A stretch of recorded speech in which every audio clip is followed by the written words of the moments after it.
Good evening. I'm Richard Waller, Executive Director of the University Museums at the University of Richmond. Thank you for joining us this evening for the panel discussion in conjunction with our exhibition, Fritz Ascher, Expressionist, now on view in the Joel and Lila Harnett Museum of Art. Organized by the Fritz Ascher Society for Persecuted, Ostracized, and Banned Art, the exhibition was curated by Rachel Stern, Director and CEO of the Fritz Ascher Society.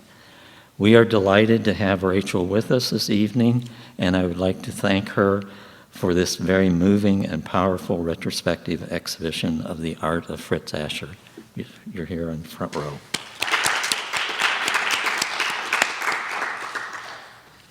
The exhibition is co-sponsored by Allianz Partners. In addition, the exhibition and related programs are made possible in part with funds from the Lewis S. Booth Arts Fund. Tonight's program is co-organized by the University of Richmond Museums and the Fritz Ascher Society, and we give our deepest thanks to the Allianz Partners for sponsoring tonight's panel discussion, and another thank you to Rachel Stern for being the guiding light behind selecting the panelists for this evening. Our program is titled Expressionisms, Germany and the United States, and the discussion will be moderated by Dr. Sarah ECKHART. It is my great pleasure to introduce our moderator. Dr. ECKHART is Associate Curator of Modern and Contemporary Art at the Virginia Museum of Fine Arts. She joined the museum in 2011. Sarah received her BA from Valparaiso University and her MA and PhD from the University of Illinois at Urbana-Champaign, where she was awarded a Henry Luce Dissertation Fellowship for her dissertation, Hedda Stern and the Abstract Expressionist Context. At the VMFA, the Department of Modern and Contemporary Art is responsible for the museum's early 20th century European holdings, as well as the mid to late 20th century and 21st century collections, including photography and the sculpture garden. Her current exhibition at the VMFA, Working Together, Louis Draper and the Kamoinge Workshop, is about a collective of 15 African-American photographers founded in New York in 1963. And it just opened on February 1st. It's an absolutely stunning exhibition, and I hope you make it if you haven't been there already. Sarah is working on an exhibition and database project that will digitally reunite the VMFA's Rosie and Ludwig Fischer collection of German Expressionist art with other portions of the family's collection that were dispersed or lost after Hitler seized power, and the Fischers were forced to flee Germany.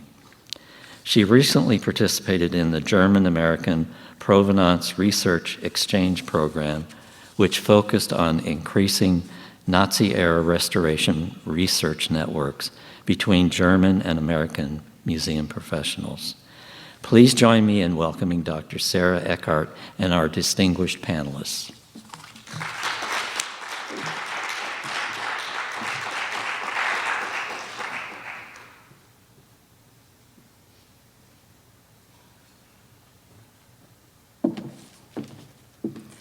Thank you, Richard, and thank you for this invitation, which is really an extraordinary privilege. And I want to thank Rachel just for the incredible contribution this is to the field, and also speaking from the perspective of a curator, just to explain every exhibition and every catalog is a labor of love and an intensive effort. But when you are recovering an artist's work whose not only his work has been lost, but it's an incredible effort involving years in the archive. And so I just want to adequately appreciate or express my thanks for what you've done to the field with this book and with this exhibition. And it's also not only recovers the work and vision of one artist, but it also enables us to then, through the lens of that artist, increase our understanding of that period in time, and it also helps us to understand other artists from that period. So it really, it's even beyond understanding one artist's work, but really does change the field. So thank you very much. And tonight I'm going to introduce all three of our speakers.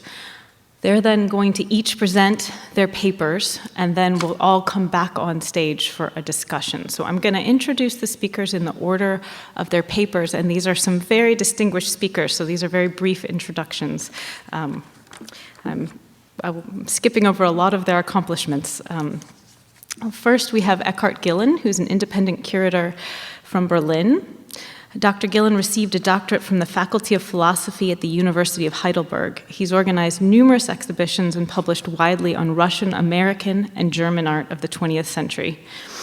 His many publications include Art in Berlin from 1871 to today, German art from Beckmann to Richter, Images of a Divided Country, and with Stephanie Barron at the Los Angeles County Museum of Art, Art of Two Germanies, Cold War Cultures. He's been an adjunct professor for art history at the Film University in Potsdam-Babelsberg since 2011, and he's received many awards and distinctions. Second, we have Elizabeth Berkowitz presenting. She's currently a Mellon ACLS Public Fellow at Rockefeller Archive Center. Dr. Berkowitz is an art historian specializing in the historiography of European modern art and the pre-World War II avant-gardes. She holds a PhD in art history from the Graduate Center at CUNY, an MA in modern art from Columbia University, and a graduate certificate in museum studies from Tufts University. She's worked extensively as a university and museum educator and has published both popular and academic articles related to exhibition display and modern art history. A couple of her recent projects, she recently published a CAA review of the exhibition Hilma af Klint at the Guggenheim, as well as a review of titled With All Good Intentions, Jacob Lawrence at the Museum of Modern Art, and another recent review of Insecurities, Tracing Displacement and Shelter at the Museum of Modern Art. And finally, we have Ori Soltes, who's a professor at the Center for Jewish Civilization at Georgetown University in Washington, D.C. Dr. Soltes teaches across a range of disciplines from art history and theology to philosophy and political history. He's the former director of the B'nai B'rith Klutznik National Jewish Museum and has curated more than 85 exhibitions there and in other venues across the country and overseas. He's authored or edited 21 books and scores of articles and essays. Some of his recent books include Our Sacred Signs, How Jewish, Christian, and Muslim Art Draw from the Same Source, Searching for Oneness, Mysticism and Judaism, Christianity and Islam, and Tradition and Transformation, 3 Millennia of Jewish Art and Architecture. And I realized I neglected to read each author's or each speaker's title tonight, so I'm going to go back and give you their titles in order.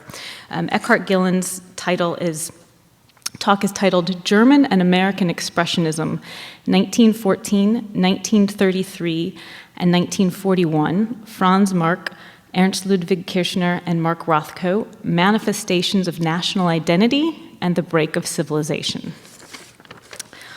Dr. Berkowitz's title is titled Fritz Ascher and Ideological Color in Modern Art. And Dr. Soltes' presentation is titled Expressionism and Spirituality. So with that, I'm going to welcome Dr. Gillen to the stage.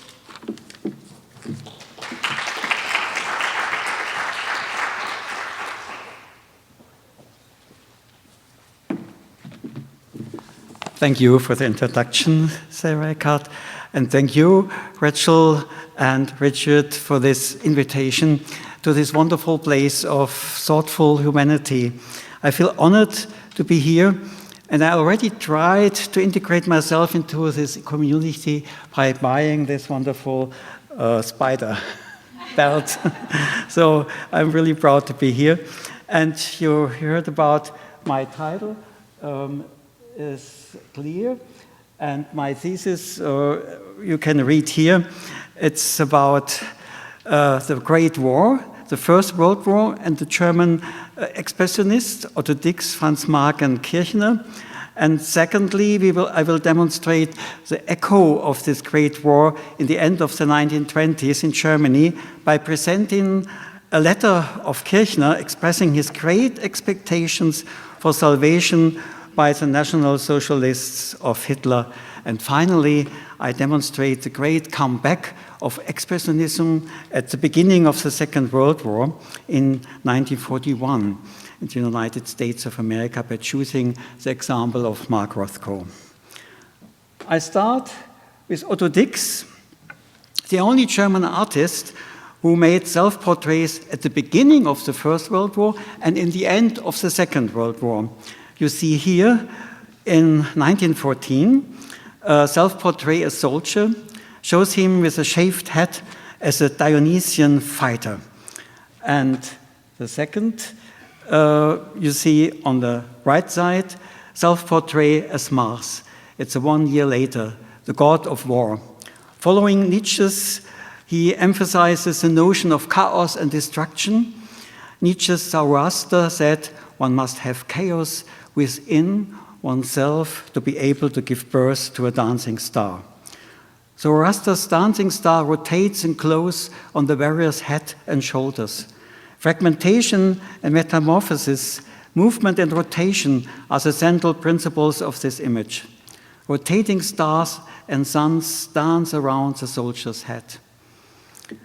Now, on the left side, you see the blatant role change from the self-portrait as Mars to a self-portrait as war prisoner in 1947.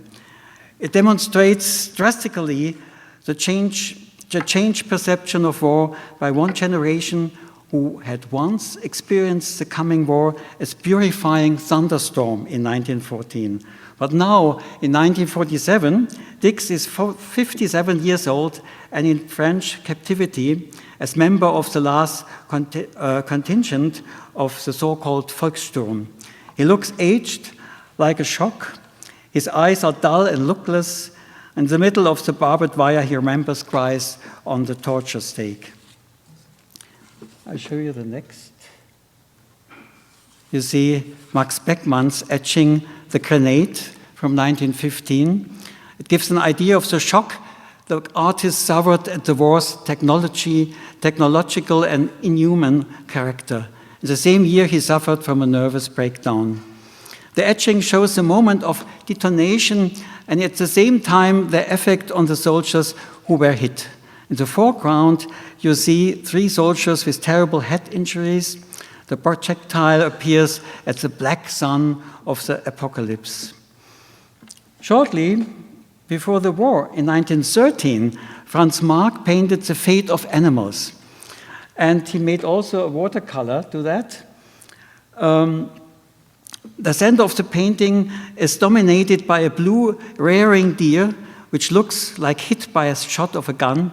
Its position is exactly at the intersection of the crossing diagonals of a broken tree and a hail of overlapping bullet tracks. The whole burning forest scene looks like a battlefield. On the backside, Mark has written, "And all being is blazing sorrow." That's a quotation by Buddha Siddhartha Gautama. Indeed, Franz Marc saw the Great War as a purgatory from which Europe would emerge cleansed, its culture purified. Looking back, Marc wrote to his wife in 1915 by looking on a postcard of the Sturmgalerie with the same motif of the painting. And he writes, "When I saw it again, it's like a premonition of war, gruesome and moving. I cannot imagine that I really have painted it." Another painting by Marc is called Fighting Forms. Fighting Forms. In 1914, it's before the war, in April 1914. And you see a kind of battle between the red and the blue or black forms, Mark is demonstrating the fight between matter, it's red, and spirit, blue, from which the spiritual arises. For that great battle, Mark believed in 1914, the German eagle will become some more important clause in his coat of arms. One could interpret, therefore, the aggressive red form with claws and bird speak as cipher for the German eagle. Maybe the war fever that led tens of thousands of Germans to volunteer in 1914 was in part a revolt against industrial society. And the German artistic vanguard mistrusted civilization and admired cultural, deep, mystical sensations. Artists in less industrialized countries like the futurists in Italy or the Russian futurists might celebrate technology, but the German artists and poets felt it to be essentially alien. Their central theme was nature and instinctive humanity versus technology and civilization. They made this difference, culture, inwardness, and civilization. This is something of the English, the Anglo-Saxon society. They called their journal Storm Action. They showed men and women, wild, primitive, as creatures of nature. This modern life was to be free of the machine. And the poet Rilke expressed this feeling in the line, all living things are threatened by the machine. The personal effect of this war machine on the artist, you can see here with Kirchner's painting, The Shower Bath of Soldiers. And he comments with this painting, he comments in this statement what he wrote in a letter, military life was not for me. You see here the self-portrait as soldier in 1915, and it was done in his studio in Berlin as he came back from the front. This self-portrait shows the right arm, which is a painting arm, as a bleeding stump. It demonstrates the brutally forced end of his career as an artist. The war had crippled him mentally, if not physically. Unable to work, he suffered a nervous breakdown. And you see that in another painting as a drinker, or you see him here portrayed by Haeckel as a kind of a figure from a novel by Titan, and it's called Rockefeller, but the face resembles to Kirchner, and it expresses the concerns of his colleague Haeckel about the nervous breakdown. There's another portrait of a mad soldier by Haeckel, and you can see the hopes and expectations of many German volunteers and artists proved terribly mistaken after the war. The war brought no purification. It did not winnow the bravest and best from those less worthy to survive. It was no purgatory for humanity. It was barbaric, cruel, and for the first time in history, an industrialized slaughter. Not only the armies of Europe, but two contrary principles stood deadlocked in a new fateful embrace, man and machine. And Ernst Jünger speaks about the end of the Homeric hero. Now, the echo of this war expressionism in the end, it became virtual again in the end of the 20s. And that started in the war, in the book, The Spirit of Gothic, which was published in the middle of the war in 1917. The German art historian Karl Scheffler wrote, "The style of a people expresses their will and their peculiarity and fate. The Greek man creates forms of brightness and happiness. The Gothic man, the German man, the Nordic man forms of unrest and suffering." So it seemed made out at that time, even in the end of the First World War and in the 20s, it seemed made out that the Expressionists would become the artistic representatives of the future Third Reich.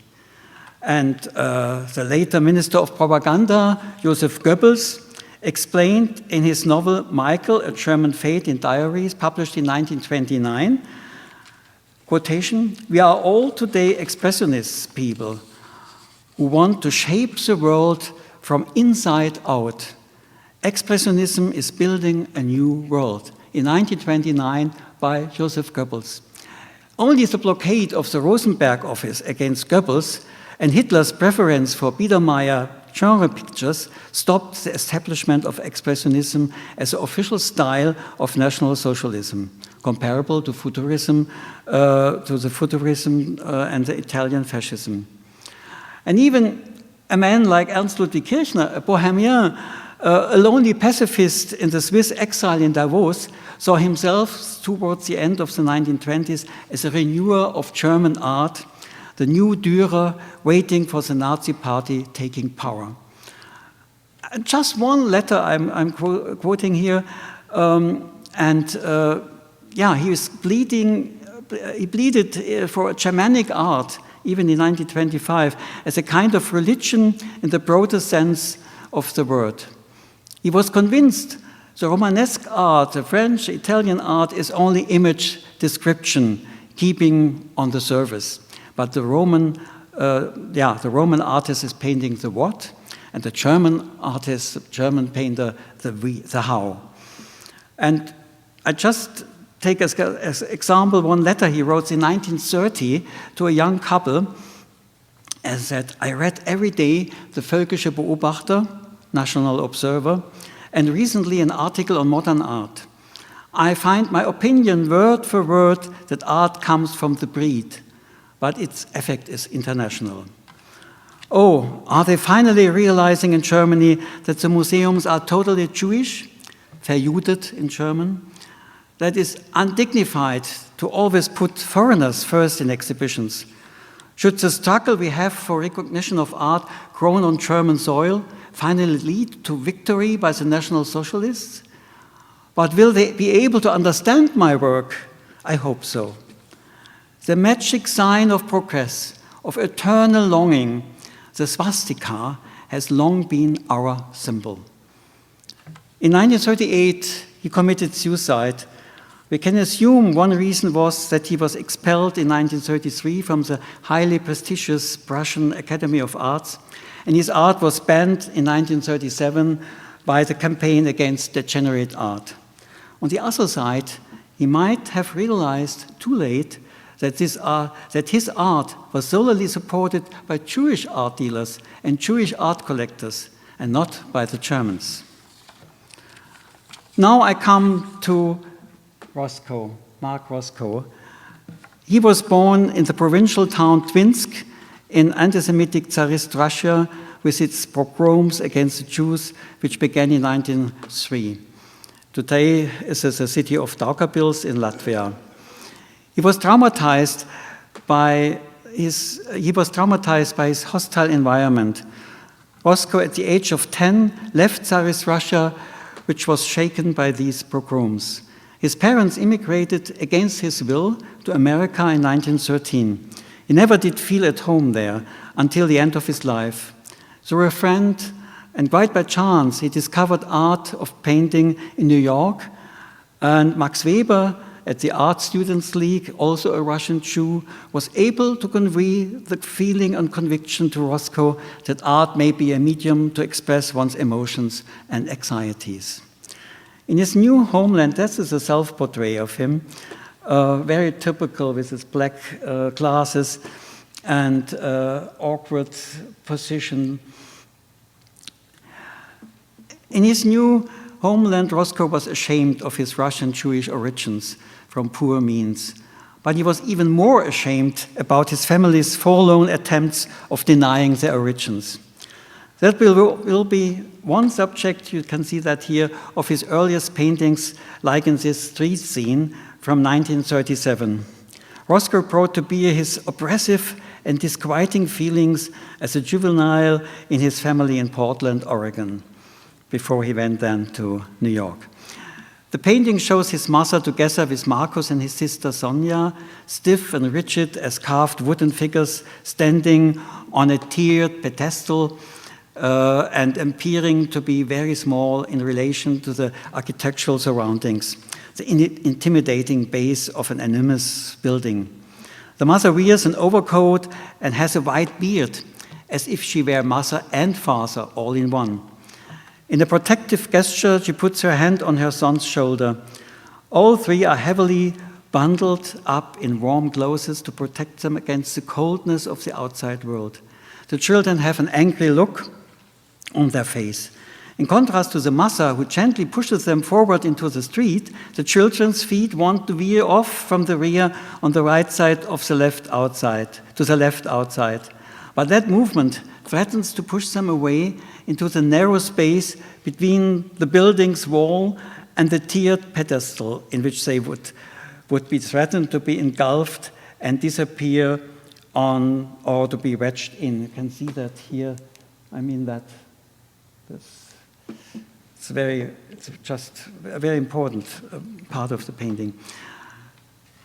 The narrow right part of the painting goes from a bright gray outside world into the dark interior of the building, of which the base alone takes up 2/3 of the painting surface.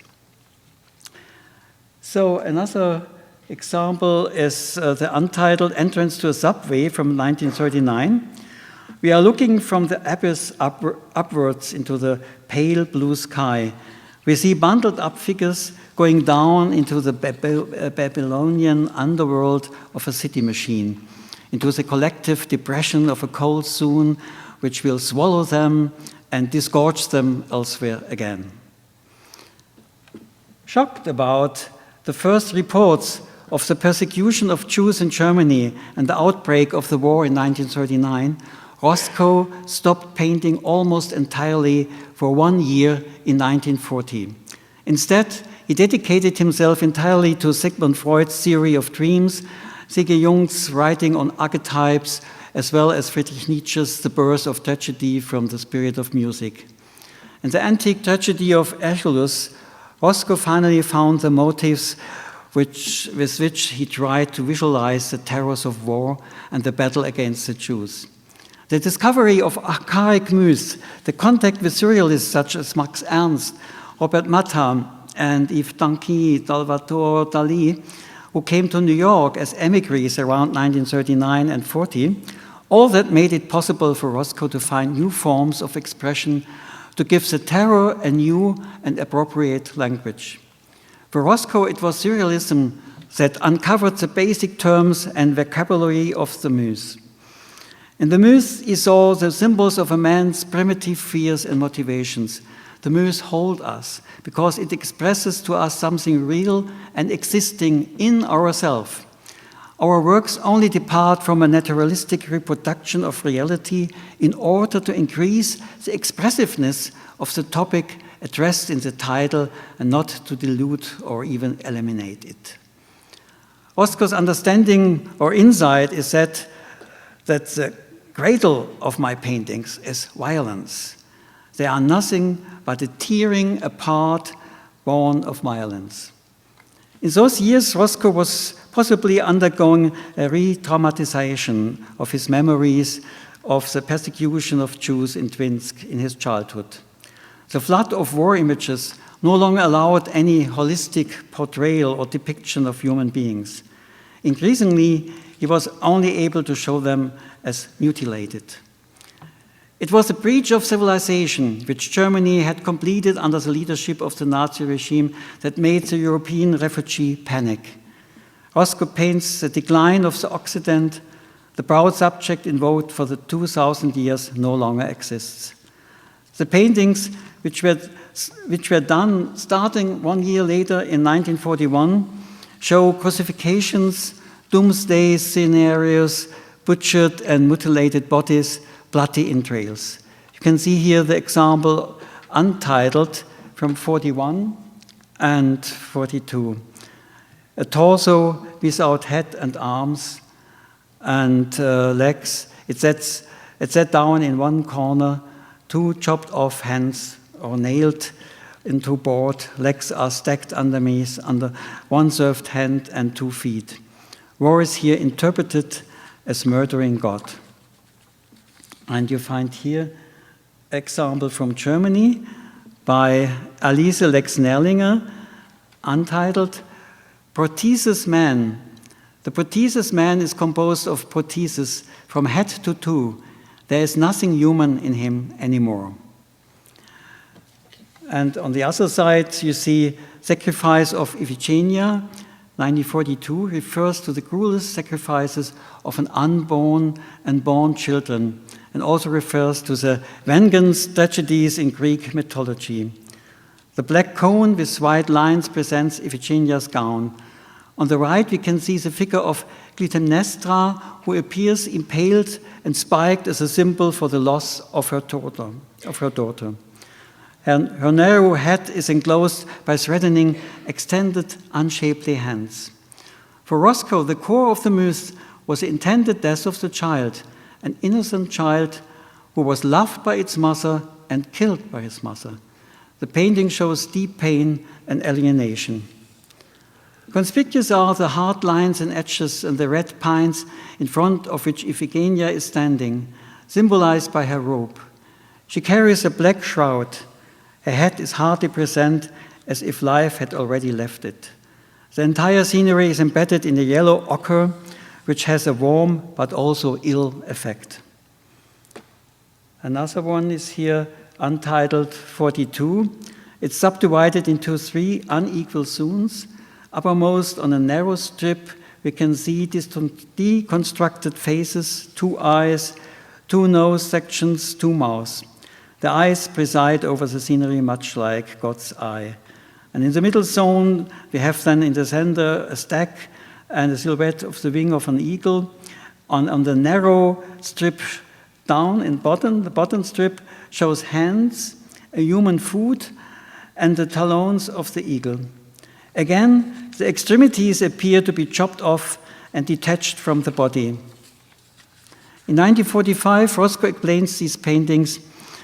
Our paintings, like all myths, combine shreds of reality with what is considered unreal and insists upon the validity of the measure. Roscoe paints mythical battlefields of archaic violence, making the forms break apart. Bodies are dehumanized to become stacked objects which burst and splinter in an abstract void. The violent subject material engulfs the forms and will force one to make abstractions. And you see another example here, limbo, it's called In Limbo. And on the other side, Antigone, you see her entrails coming out of the body. The body is opened and it's like in a butchery. These paintings are an expression of Roscoe's bewilderment and dismay about the specifically German combination of archaistic myths and the most modern means. Roscoe paintings comes from a historical experience, the imagination of horror. In a letter to the New York Times, Roscoe wrote together with Adolf Gottlieb, "There is no such thing as a good painting about nothing. We assert that the subject is crucial, and only the subject matter is valid, which is tragic and timeless. That is why we profess a spiritual kinship with primitive and archaic art." Expressionism had already failed in the trenches of World War I. This is where Verism had developed a new objectivity.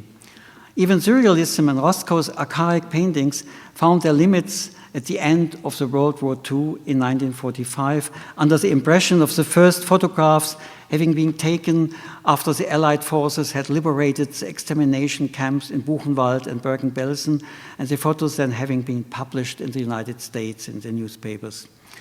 The answer of Roscoe and other artists of his generation was, from now on, painting stands opposite the real world as a foreign matter. They lend the abstract composition void of people the simplicity of essences. In 1948, Roscoe began his multiforms, and from 1949 on, his paintings of horizontal stripes. The paintings of Hassel people in the claustrophobic phase in the 1930s, which we have seen, and the paintings of the mythological battles of the early 1940s.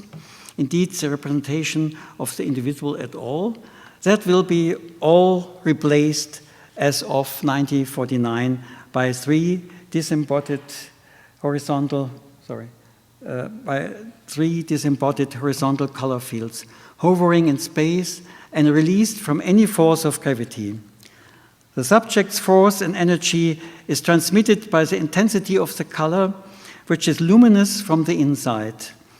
These are paintings without the people, objects, and spaces in a world in which we can move around in reality. Here, we are only confronted with a void and a lonely subject.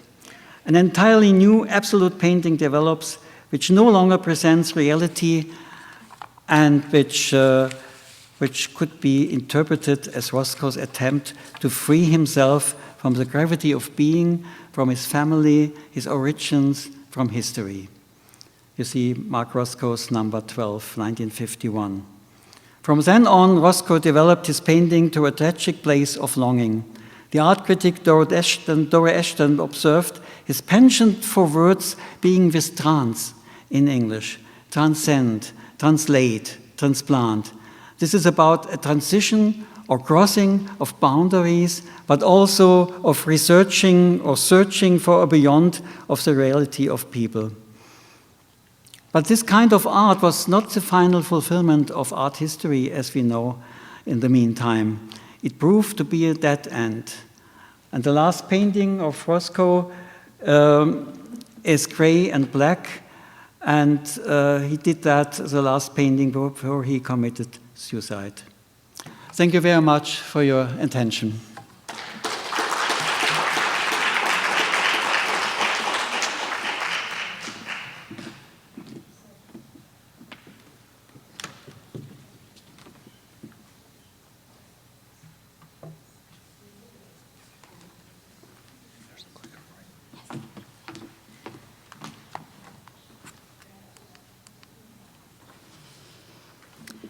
Okay, good evening.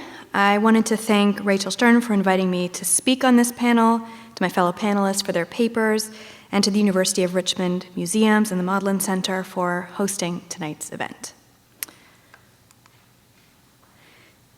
Despite the extensive work done by Rachel Stern for this exhibition and others, there is much we will never know about the artist Fritz Ascher. For instance, from an artistic point of view, early works which might have formed critical bridges between and among Ascher's aesthetic shifts were destroyed during the Second World War. Today's art historians might wonder about other French painters, aside from Henri Matisse, whose works Ascher might have emulated, or significant early color studies that might illuminate Ascher's post-war landscapes, or perhaps other visual testaments to the artistic impact of Ascher's connections with the German avant-gardes. This silence of the unknown and never will be known with Fritz Ascher becomes even more glaringly apparent when we try to make sense of those works that do exist. In paintings like Golgotha or The Tortured, the absence of obvious guideposts to translate clearly symbolic or significant compositional decisions leaves today's viewer adrift. However, if we accept the premise that we may never know the complete and definitive story of Ascher or of his work, tonight I want to examine the interpretive breadcrumbs that Ascher did leave for future viewers to follow. Focusing on clues in The Tortured, which if you've seen the exhibition across the way, you know is right there beautifully at the entrance, I will argue that we should be able to read some of Ascher's works as experiments in ideological color, marking his particular category of expressionism, one rooted in color as a targeted, effective strategy, or in the words of Tessel M. Bowden and Henrik Johnson's recent text on the subject, as exemplary of, quote, occult modernism. Indeed, theosophical and occult-related theories on ideological color were embraced by the artist's mentors, like Edvard Munch, as well as by his contemporaries, like Wassily Kandinsky, Piet Mondrian, and Hilma af Klint. So Ascher painted The Tortured sometime in the 1920s. The piece depicts a central blue nude male figure with red-orange hair. He is shown bound with rope and restrained by four nude figures, an older red-orange bearded man at the bottom left foreground, a younger yellow man with red hair, a seductive purple woman with green hair, and a slightly menacing green woman with red hair at the bottom right foreground. The scene occurs within an enigmatic blackened landscape interrupted by multicolored bands and dots. The Tortured combines techniques and forms from Ascher's visual lexicon. Ascher's use of monochromatic color coding for figures can also be found in, for instance, horse and rider, male nude carrying female nude, Sisyphus, and Golgotha, among other examples. Likewise, the bodies and faces in the Tortured were archetypes found in other examples of Ascher's work. For instance, the older man in the Tortured duplicates the form, features, and red body of Ascher's kneeling male nude, as well as the Temptation of St. Anthony. The Tortured's purple woman's profile echoes striking profiles in Ascher's Inferno, Temptation of St. Anthony, Golgotha, and perhaps even the death mask of Friedrich the Great, with the woman's pronounced nose and closed eyes. The yellow man finds parallel in Bajazzo and Artis and Lohner, while the green-haired woman echoes figures in The Temptation of St. Anthony, Sisyphus, Inferno, and even a sketch of Beethoven. What makes the Tortured a particularly important representation of Ascher's pre-war compositional tropes is that here, unlike in other examples, the organization of the Tortured's composition ensures that viewers understand which choices merit focus and are significant. Unlike in Inferno, for example, where the chaotic scene and overabundance of characters obscure any definitive, comprehensible narrative, or in Lohner, where the single form provides too little visual data to assign context or meaning, Ascher's logical organization of the Tortured's monochromatic figures enables the viewer to decode the story and offers clues as to where to go next for interpretation. For instance, the centralization of the blue male nude and his larger size in comparison to the surrounding figures indicates that the Tortured story begins with a man's bondage. However, looking at how Ascher rendered this man's form qualifies the nature of his restraint and therefore the story the Tortured intended to tell. Ascher emphasized the man's musculature and in particular the bodily strength implied by the rendering of his clenched and large hand. Should this man wish to escape his bonds, these representational choices indicate that he would easily have the physical capacity to do so. In combination with the man's closed eyes and the otherworldly setting, one can therefore infer that the blue man's restraints are not physical, but perhaps internal and emotional. In addition, in combination with the diverse physiognomies of the five bodies, Ascher's decision to assign each person a non-naturalistic signature color underscores his or her individuality and distinctiveness. If the painting depicts an internal psychological struggle, then the surrounding bodies can be collectively interpreted as figments of the central man's imagination, with each representative of a particular category of torment. What this torment might be, the missing link connecting the composition to its implied narrative, is decipherable only if we accept that Ascher's monochromatic palette for the bodies can be interpreted symbolically. Support for this perspective can be found by looking at the prominent influence of Norwegian avant-garde artist Edvard Munch on Ascher's artistic development. Around the time he painted The Tortured, Ascher began his personal connection with Munch. In 1914, Ascher and the artist Frans Domscheit traveled to Norway, where they met Munch in Oslo. Ascher also later hosted Munch in his home in Berlin. Ascher's affection for Munch remained for the duration of his career, and Ascher even dedicated a poem to Munch while he was in hiding from the Nazis. Ascher may have already had contacts with or admired Munch's work prior to 1914, as Munch had shown in Berlin in 1892 at the Society of Berlin Artists, and was active in the Berlin progressive circles of the pre-World War I era. The Berlin Secession, of which Munch was a member, was established in 1898 as a response to conservative backlash to Munch's work, a reaction that led several artists to leave the society. Artist Max Liebermann, whose interconnectivity among international cultural figures helped establish Germany as a crucible for 20th century modern art, helped found the Berlin Secession. Liebermann was a mentor to Ascher, providing another connection point with Munch during Ascher's formative years. It was Liebermann who granted Ascher an art diploma in 1909, and who that same year recommended Ascher at the age of only 16 to study painting in Königsberg at the Academy of Art, an institution whose director, Ludwig Dettmann, incidentally, was also a founder of the Berlin Secession. Munch moved to Berlin in 1901, and his work profoundly influenced the younger generation of German expressionist artists, notably those of the Brücke. Ascher, whose friendship with the Brücke group not only played out in the technique of his pre-war paintings, but also in the subjects of his post-war work, likely socialized with Munch at the same time as the Brücke expressionists were circulating through Munch's Berlin lodgings. The elements of German expressionism, then, that inspired Ascher may just as equally have been testaments to Munch's influence. Underscoring Munch's artistic influence on Ascher suggests that Munch's interest in theosophical and occult ideological color may provide a framework to interpret the tortured's symbolic color. Like Ascher, Munch rendered his figures using non-naturalistic monochromatic color coding, particularly in his prints. This color coding was a function of Munch's view that color signified emotional states, feelings, or worldviews, a perspective consistent with the philosophies of late 19th century theosophical circles.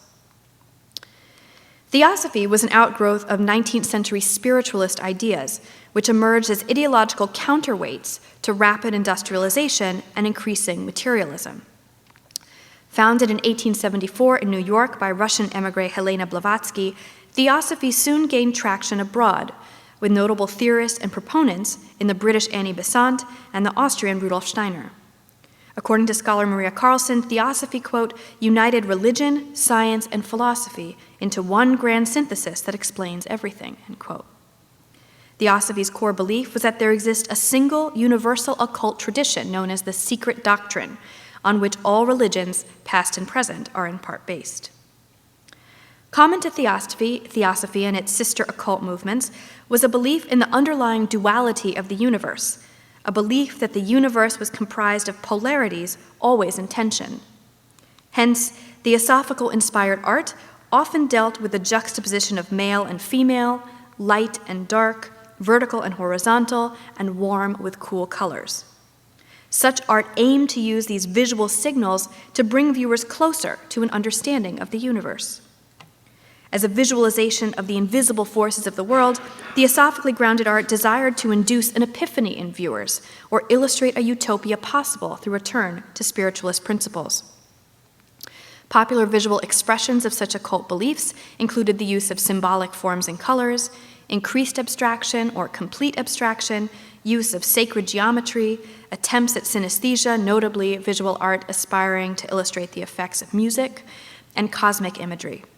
As other scholars have noted, it is not a coincidence that the preponderance of occult viewpoints and movements, like Theosophy, occurred as a consequence of or in tandem with scientific developments, like the 1895 discovery of X-rays, that quite literally unveiled the visible world's previously hidden secrets. Theosophical authors were concerned with the artistic representation of theosophical principles from the outset, and were particularly interested in the potential for color to play an active part in this visualization. Annie Besant and C.W. Leadbeater's 1901 Thought Forms and Leadbeater's Man, Visible and Invisible both contained a color chart called Key to the Meanings of Colors that assigned emotional values to various color combinations.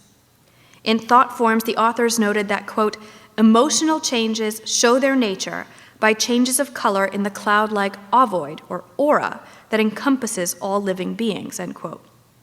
The experience of emotion then leads a person to throw his astral body into violent agitation, giving off a flush of color that, quote, corresponds with the rate of vibration of that particular emotion, end quote. In Besant and Leadbeater's work, red symbolized anger, animal passion, and sensual desire. Green was adaptability and sympathy. Orange was pride or ambition, yellow intellect, and blue represented an ideal. Blue to Besant and Leadbeater indicated religious feeling, an unselfish heart, or union with the divine. Violet, a mixture of blue and red, equally mixed affection with devotion. Key to note is the fact that Thought Forms' associations between color and emotion were not unique to theosophical theory, nor were they particularly innovative. What is significant about the occult programs that assigned mystical and emotional values to color is how it connected emotional associations with color to a statement of an entire worldview. In this occult thinking, if the visualization of a person's emotional auras was critical to unmask the foundational components of the universe, then color was not merely an accessory to form, nor a material to be valued for its own sake in the Greenbergian sense, but rather an autonomous actor integral to the construction of a composition's meaning, and capable through its signification alone of demystifying how the world works. Now, Munch's engagement with ideological color can be traced to his early years in Norway, when a traveling medium established a scientific public library in 1886, across from where Munch and his painter friends would meet. He furthered his interest during his early years in Berlin between 1892 and 1895, and at this time Munch became close friends with Swedish author August Strindberg, who was deeply interested in the occult and practiced alchemy, and Polish musician and author Stanisław Pszyw-Baszewski, who gave Munch Spiritualism and Animism by the Russian spiritualist Alexander Aksakov. Munch was familiar with Annie Besant and Charles Leadbeater's writings, including the thought forms as well as other occult text. When Munch went to Paris in 1896, the artist added symbolist ideas to his occult aesthetic motivations and remained connected to the French circle around Strindberg. Symbolists such as the navy relied on geometric symbolism that was indebted to Blavatsky's ideas. Munch's ideological color also integrated Johann Wolfgang von Goethe's 1810 theory of colors, which argued that each color brings its particular mood, with deep purple the most unsettling, and the combination of green and red an ideal. Munch also relied on Michel-Eugène Chevreul's scientific approach to color theory, which was famously favored by the Impressionists. So it was this concert of inspirations, occult ideologies, Goethe's text, scientific innovation, and symbolist thought that resulted in Munch's aspiration to represent the inner life and spiritual world rather than faithfully record external reality. This concept is exemplified in the works for his Frieze of Life, in which Munch explored hidden spiritual dimensions of experience. The connection between Munch's work and its inspiration in ideological color theories was publicly recognized and accepted as early as 1894, and the color theories of Goethe and the theosophical writers have proven key to understand some of Munch's often enigmatic imagery.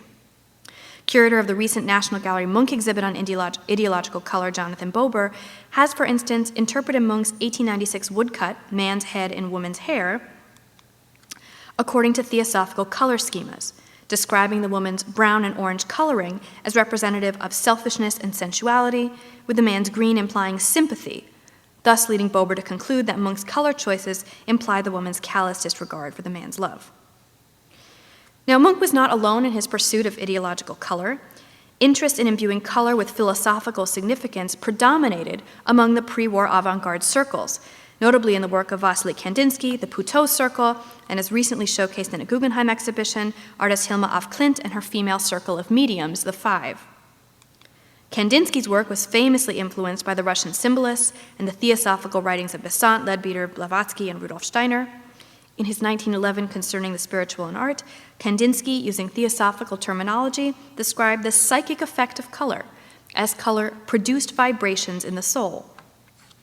Consistent with symbolist and occult views, Kandinsky associated blue with infinite peace and heaven, white with soundless tranquility, and green with an ideal balance. For af Klint, her abstract and abstracted figurative canvases attempted to visualize an occult paradise. Af Klint joined the newly formed Swedish Theosophical Society in 1889 and established with 4 other women a study group for mediumship called the Five, during which af Klint was directed by high masters to depict messages and drawings received through seances. Af Klint later was influenced by Rudolf Steiner, who gave her his views on her art, and she spent many years doing research and studying at Steiner's Goetheanum in Dernach, the hub of Steiner's anthroposophical movement, which was a derivation of theosophy. Interest in occult-inspired symbolic color remained prevalent in the interwar, circumscribing the abstractions of Piet Mondrian and the De Stijl movement, as well as Kazimir Malevich and the Suprematists. Mondrian, under the influence of both Goethe's color theories and his association with the Dutch Theosophical Society, derived his idea of neoplasticism from an attempt to write a theosophical treatise of art. He then transformed his more direct, theosophically inspired canvases, like his 1911 Evolution, into his neoplastic abstract system, in which dualities and a reduced color palette aim both to illustrate the underlying energies of the universe as well as aspired to a universal vision. Even when de Stael was at its peak in 1921, Mondrian still maintained his theosophical roots, writing to Rudolf Steiner that neoplasticism was, quote, the art of the near future for all true anthroposophists and theosophists, end quote. So, to return to Ascher and his ideological color. If we place Ascher among this distinguished company of peers and predecessors, each using color as not merely an eye-catching call to the avant-garde's non-naturalism, but rather equally or more so as a statement of symbolic meaning, how then could we read The Tortured? One possible interpretation views the inner struggle of the central figure as a quest to realize his ideal spiritual potential amidst the conflicting forces of vice and more unsavory impulses. The central male figure, strong, able to physically but not emotionally break the restraints that hold him, is blue, the color of religious fervor, divinity, spirituality. His tormentors then include uncontrollable anger or passion, red. His intellect, yellow, holds him back from realizing his spiritual ideal. The purple woman, as desire and devotion, is a distraction that whispers in his ear, or an unsettling influence if you follow Goethe's model. The slightly menacing monstrous woman is rendered in Goethe's ideal color combination, the peaceful equilibrium of green, threatened or tempered by the menace of red passion. That individuals of varying ages and genders should manifest the central male figure's inner psyche only confirms the occult links between Ascher's color choices and a symbolic color palette. As in theosophically inspired art, the duality of the universe was often expressed as the alignment of male and female impulses.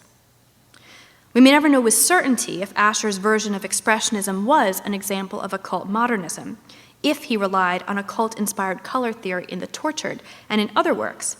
But I would venture to say that based on the evidence we do have, this contextualization of Ascher's The Tortured merits consideration. Acceptance of this interpretation, however, raises several questions.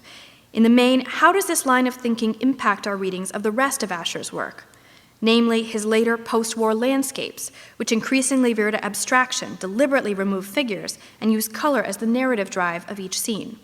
Should we align works like Sunset with the evolution of Ascher's pre-war peers and predecessors like Kandinsky and Mondrian, who took spiritualist, symbolist, and theosophical ideas to an abstract or almost abstract conclusion? Can works such as Ascher's 1920 Portrait and Golgotha and Pageant be understood as using color to represent a theosophical aura?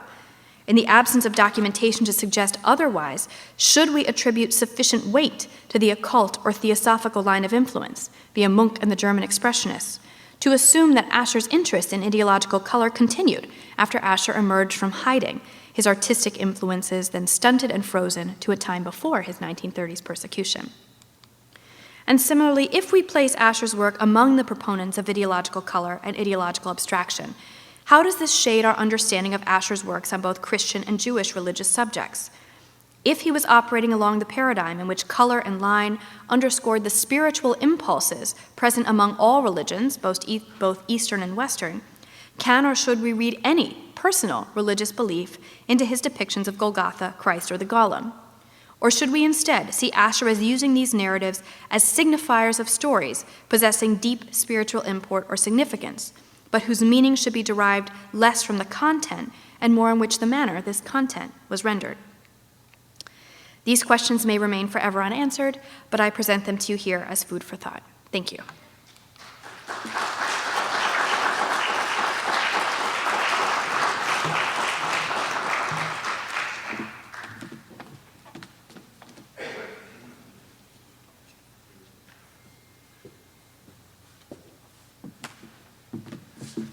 Good evening. It is indeed a pleasure to be here, and I thank Rachel, and I thank Richard, and I thank the museum, the university, everybody, and most of all, those of you who are sitting here listening to us.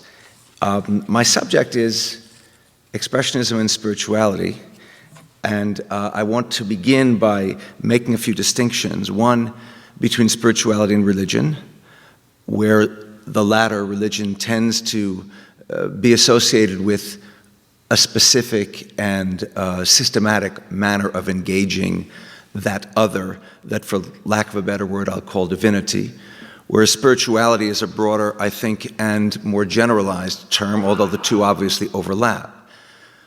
Spirituality and religion also overlap, obviously, with emotion as an aspect of what we are that can overlap with, but which is typically distinguished from reason.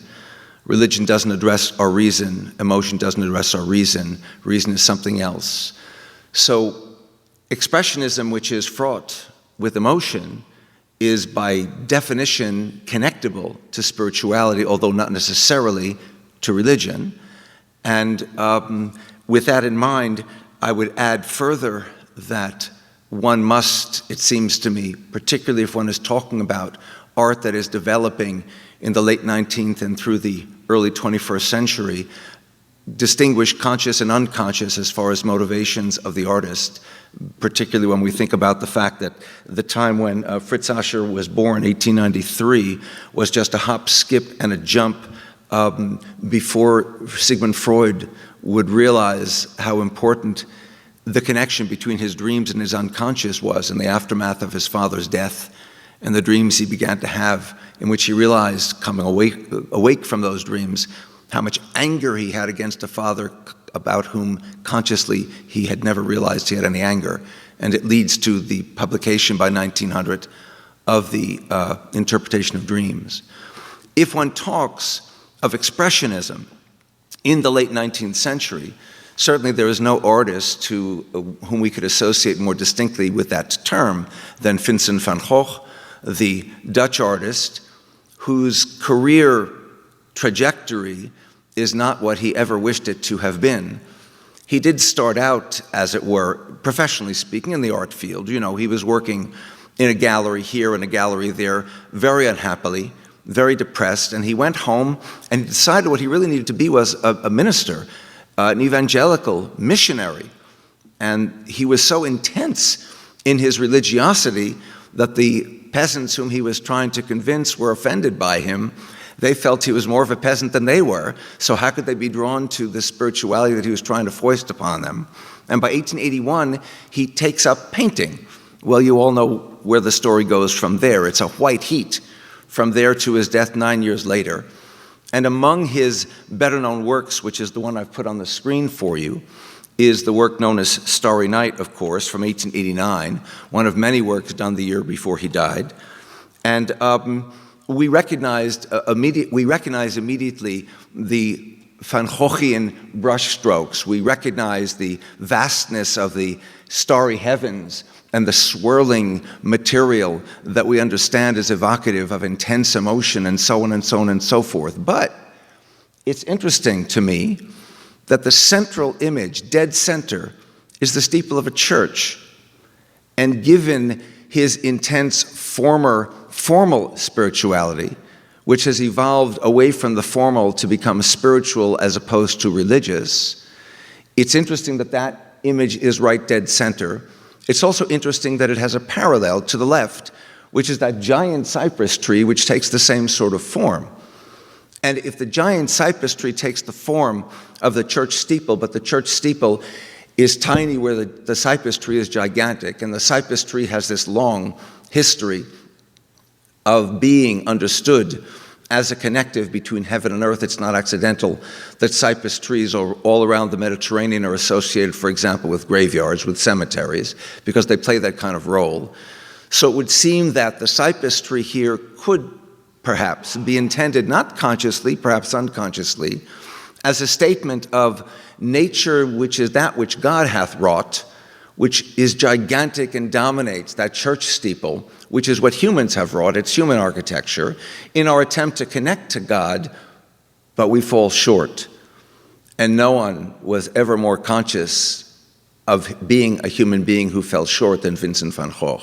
It is ultimately, of course, what we associate with his madness and his demise, whether or not, as you probably are aware, he did commit suicide, or whether it was, as some have come to prefer as an explanation, a game being played by kids that went awry, and he got shot accidentally, and he didn't want to blame the kids, and so he crawled back to his room and died as if it had been his own gunshot. The point is the connection between the man-made and the God-made, between humans aspiring to a connection with God who can't quite reach it, who fail, it seems to me, is a subject that is in this painting that is typically not viewed as a painting that has a subject, except for being a starry night. And one might say the same if one looks at a French expressionist of a generation and a half later, Chaim Soutine, one of the major Jewish artists who show up in the École de Paris just prior to World War I, who came out of a family of 11. He was the 10th of 11 children in Eastern Europe, in what is now Belarus, and not a very happy childhood, as it turns out. Unlike Chagall, whose art is all about his family and his community, there's nothing, or almost nothing, in Soutine that is directly. There are stories told about him, for example, that he was caught trying to draw the local rabbi, and that the rabbi's sons beat him up, or that his own brothers beat him up. Whatever it is, he left home and he never looked back.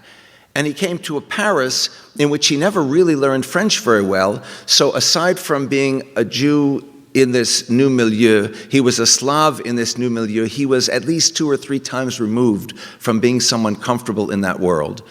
And one of the outcomes of that would seem to be his extraordinarily violently expressionistic style, that almost none among his avant-garde fellows in La Ruche appreciated.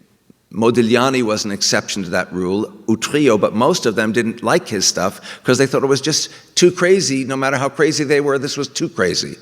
Well, this is Windy Day at Auxerre in 1939. And if you think back to the Van Gogh Starry Night, this is quite a different sort of exploration and expression of nature in its most dramatic and dramatically threatening, one might say. I mean, it's a windy day. Look at these enormous trees. They're being bent back. If that's happening to the trees, what can we assume is happening to these bug-like humans that we see crawling along the road? This is a terrifying world. It's 1939. It's a terrifying world that can be spectacular and magnificent and awesome if we think of it from the divine perspective, but becomes, when humans intervene as we have throughout our history, not awesome but awful, and not just magnificent but terrifying. And of course, Soutine played with all kinds of subjects. This is one of his more famous canvases. It's the Flayed Ox of about 1924. And he's not the first to depict this. Rembrandt did quite an image of that.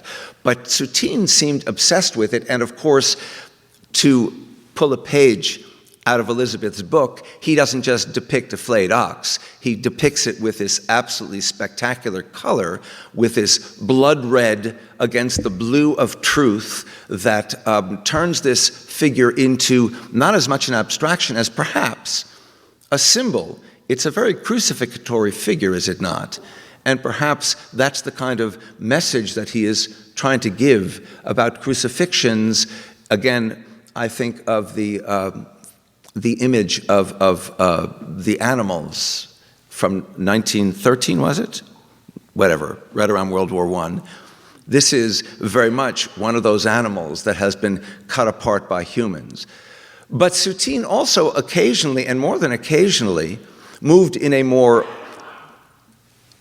overtly spiritual, overtly religious direction, almost obsessively. So you see from about 1920-21 this painting of a praying man. It is Soutine-esque in style. We see the figure from the side, we see the hands gripped, and we see this face. But the thing is, here's another one, exactly the same subject. Here's another one, exactly the same subject. In this case, the hands are absolutely enormous. He did it again and again and again. There's something obsessive about this subject for him. So methinks this guy who has left his family emphatically behind, his traditional Orthodox Jewish family, his traditional Orthodox Jewish community, he's become as secular a Jew as you could become, in the Paris that in the aftermath of the Dreyfus affair that only ended by 1906, had become so hospitable among others, to Jews, the Paris, which was a center for artists from all over, but particularly to Jews, because they could feel, that they're outsiders as artists and not as Jews, at least for the next 20 years or so, until things turn back again in another direction. That Soutine, who leaves all that behind, doesn't exactly and entirely leave it behind. And we see this with praying man after praying man after praying man during this intense post-World War I, early 20s period. This brings us to the same time period, and of course Elizabeth did a spectacular discussion of tortured man. Nothing that she says could I disagree with. On the contrary, I affirm everything she says. I would just add 3 additional possibilities, which is, as much as this tortured man is formally the composition and what's happening, similar to the St. Anthony that she briefly showed you, so this tortured man could be a generic stand-in for St. Anthony. He is also, as she also points out, someone who is physically strong. You look at those bonds, and as Elizabeth said, he could burst them easily enough. It's something that's holding him back. And I think, where have I seen a character like this in my mind, in my reading? And of course, Samson. Samson in the book of Judges is the one who can burst his bonds whenever he feels like it. And again and again and again, he is betrayed by first one woman, and then the second, the more famous, Delilah, the Philistines. The Philistines are here to get you. And he breaks his bonds until, of course, he finally gives her the real secret of his strength, which is that he is a Nazarite who cannot cut his hair, and if you cut his hair, he loses his strength because he loses the Spirit of God that filled him when he tore the lion apart, filled him every time the Philistines attacked him. These are the Philistines attacking this figure, which is to say, in common parlance, by the 20th century, what are Philistines? They're people who don't appreciate and don't understand art, avant-garde art, good art, new art. I might add a third possibility, which is, again, Christ is the consummate image of a figure who can burst his bonds. He can climb down off that cross, but he doesn't, because he's got a job to do that is a spiritual job. It's called salvation. And Christ is often depicted over the course of Western Christian art, having red hair, because of the idea that he's connected to the house of David, to David in particular. And David is described in 1 Samuel as having red hair. So the depiction of Christ with red hair is this red-orange hair as a relationship back to David. A possibility then that Ascher's red-haired figure also has an element of the David Christ, as well as the Samson, as well as the St. Anthony. Or if not, we're still dealing with an intense color-laden spirituality, are we not? So too the golem in a very different way. The golem in a more specific way, that by the late 19th century, the world in which Fritz Ascher was growing up was a story from late 16th, early 17th century Prague, well known because it had been popularized both within the Jewish and the Christian communities. The golem, the word itself, comes from a biblical Hebrew word which means unshaped. And Rabbi Judah Loew, who was the great mystic of Prague, using esoteric formulae, created this creature out of earth one night at midnight by the river with 3 assistants that then could protect the Jewish community of that area in Bohemia from its enemies. The problem is that only he knew how to control the golem. He had placed within its mouth or on its forehead, depending upon which version of the story you understand, the name of God, or the word in Hebrew, emet, meaning truth, again, depending upon the version of the story. So you have 4 variants. And it was only Judah Loew who knew how to control the golem. Do this, stop doing this. Others could say, please get water, please gather wood, but didn't know how to stop him from doing it. And it became dangerous. Judah Loew had to decommission it. So the name of God comes off the forehead or out of the mouth, or the word for truth comes out of the mouth or off the forehead. If you eliminate the first letter in the word truth, emet, you get left with met, which means dead. So the golem is this kind of local messianic figure in a very particular way for the Jewish community of Central Europe, but a figure whose messianic qualities end up being outweighed by the dangers he poses. And so the story of the golem becomes a kind of lesson. You don't want to rely on physical strength and power. to protect you from your enemies. You have to figure out a different path from that.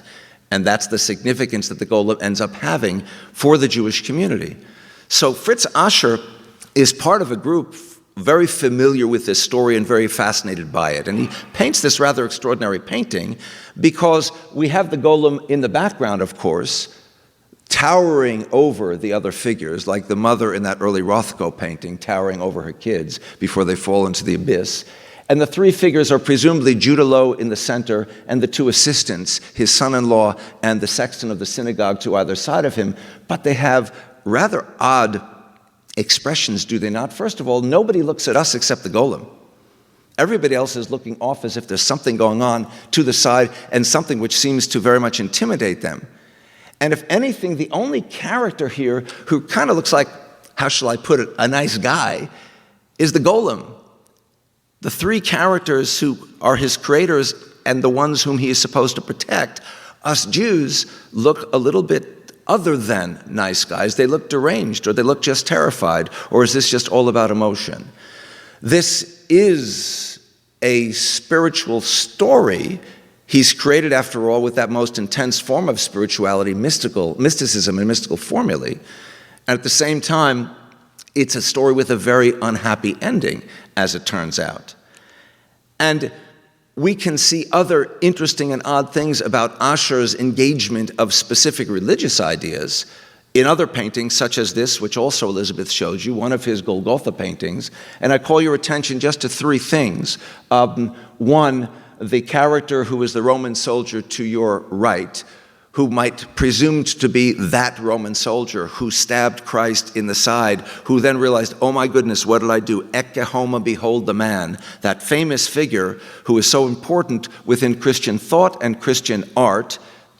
And secondly, the figures on Golgotha, they're in shadow. I mean, there's a blast of light behind them. We don't see them. They're tiny. They're cut off. So the main subject is not Golgotha, those who are being crucified on the mountain, the Hill of Skulls, but those who are fleeing from this moment out, who fill this extraordinary crowd, the centermost figure of which, and here's my third thing to point out in particular, is the figure we cannot miss, who is front and center, running towards us, staring out at us, by the way, with a red beard again, suggesting perhaps that if this is the archetypical Jew, look at his face, look at the nose, look at these stereotypical elements. Don't forget, he's actually cut from that same cloth. Consider the color of his hair. Consider how that connects to Christ, because it connects Christ to David. And my point where Ascher is concerned here is, he's born, as I said, in 1893 as a young child. His father has the family, well, they leave, although they never do in a formal sense, they leave the synagogue. They do and they don't convert to Christianity. It's not quite Karl Marx. It's not quite Heinrich Heine. It's not quite those kinds of characters. But he leaves and yet he doesn't leave. And his connections to Judaism and to Christianity strike me as consistently, wonderfully ambiguous as to what the input is that can be described as Jewish and what the input is that can be described as Christian, which makes his work in and of itself, just for that reason alone, extraordinary and fascinating, aside from all the things that have otherwise been discussed this evening, things that you can see otherwise in the exhibition, and things that you can read in Rachel's bilingual catalog, which I recommend highly. Do we have any to sell, Rachel? Do we have any to sell? Just joking, I knew we would. So let me turn this screw one more twist by following, as ECKHART did, beyond the Second World War, at the edge of which we found the Windy Day at Auxerre by Soutine, at the far end of which we find the United States, America, New York in particular, emerging as what had been Paris before is now New York, the center of all kinds of dynamic activity in the visual arts. And the Americans come up with a new form of art for the first time in a generation, which, as you know, is called abstract expressionism. Abstract and emotional, therefore expressionistic. And we saw part of the lead up for Mark Rothko. But what I want to point out is that by the end of the 1940s, abstract expressionism, as you probably know, goes in two directions. the kind of gestural actionist direction which we associate with an artist like Jackson Pollock, and the chromaticist direction that we associate with people like Rothko. And it has traditionally been understood of this art that it conforms to what was quoted earlier this evening, that it is disconnected from the world. And I beg to disagree emphatically. It's interesting that you've got this enormous painting which does not have a frame. So in the literal sense, that which traditionally disconnects the painting from what's outside has been removed. It spills over around the edge of the stretcher. It spills out into the world as the world spills into it. Do not tell me that after Auschwitz, Treblinka, Hiroshima, Nagasaki, the thinking artists in New York in 1948, 49, 50, 51, 52 are completely blind, deaf, and disconnected from that, from the world outside? I don't think so. Pollock may solve certain problems of form, such that, for example, there is no subject place, there is no foreground, background, there's no particular place your eye is supposed to be, it's supposed to be everywhere. But at the same time, and you see this more when you see the paintings than you can see it on the screen, you're hurtling into them, they're exploding, they're reflecting the world that is exploding, and not only a matter of formalism. If Pollock reflects the explosion, people like Rothko, and again, so I have a slight disagreement here, Rothko is part of a movement to try and put the world back together after that cataclysm. It turns out that the chromaticists who were the primary among them were Jews, Rothko, Gottlieb, Newman, were meeting in each other's studios. And they were asking the question, where do we as Jews fit into the history of art, which has for the last 15 years been largely Christian? And how do we as Jews respond or not respond to what has just happened? Because yes, Life magazine was publishing the results of the survivors from those camps, so you could not ignore it. How do we respond? And they were talking about Jewish mysticism, and they were talking about Isaac Luria, the 16th century Jewish mystic from Safed, who among the ideas that he brought to the forefront of Jewish mystical thinking, one in particular was the phrase in Hebrew, tikkun olam, fixing or repairing the world.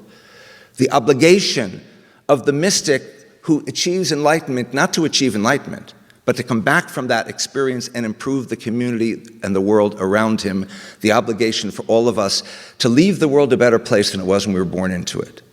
So my argument is that that's what Rothko is doing with that scintillating light, which is, after all, in Genesis, the ordering principle that creates the world out of a pre-non-world, that he is putting the world back together again by the light that draws your eye toward the center. You cannot stare away, you're just sucked into it. It scintillates. And of course, his don't have names. Gottlieb, who with Rothko wrote that statement to the newspaper, in this whole series, this is part of the Blast series, I would argue he is, with his own vocabulary, doing the same sort of thing. You have, after all, white, which is as close as you get to light in color, that suffuses and holds together and pulls together what? This chaotic area below in black, this ordered circled area above in red.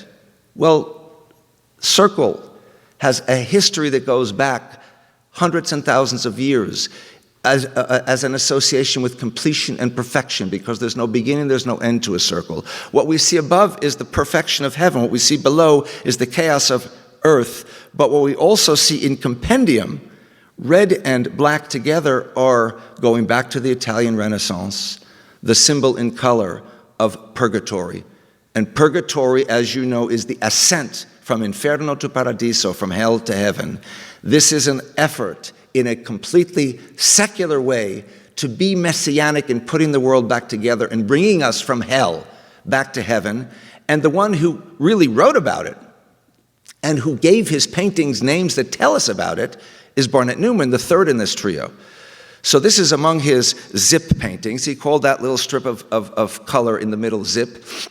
In this case, the painting is got a name. It's called Covenant, Covenant 6. What's going on here? The blue is driving toward the center. It's going back toward light. It's what's beyond that is light, to which the eye is being drawn. At the same time, you can argue in the opposite direction. The light is starting to drive the blue parts away from each other.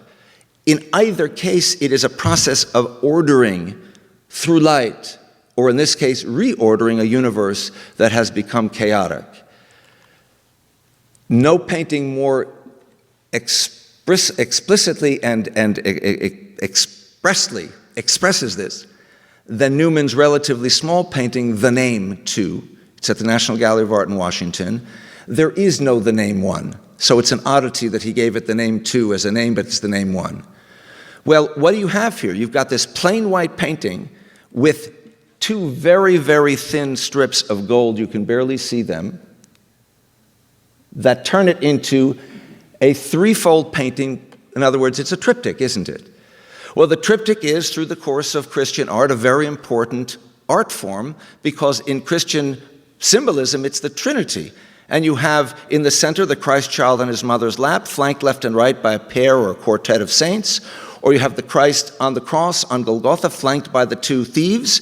The point is, it is, how do I depict God? And that's how I depict God. Well, as a Jew, I can't do that because God is invisible and tangible. They're asking this question, where do we fit in? How can we express things?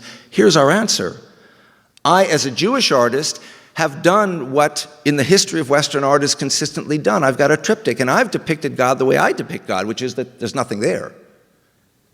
However, everything is there, because white appears to be the absence of color. But chemically speaking, it's the totality of color.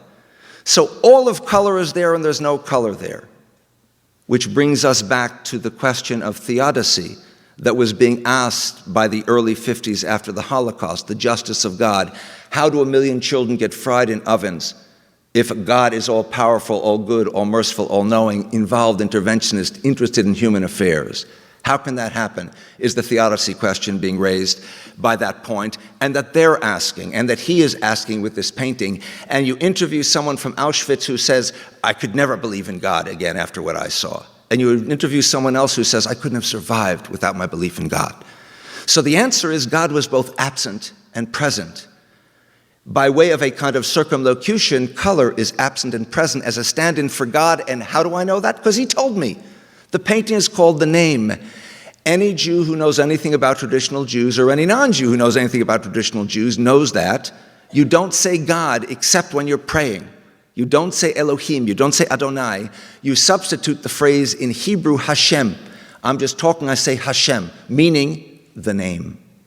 So he's told us that he's depicted God without depicting God.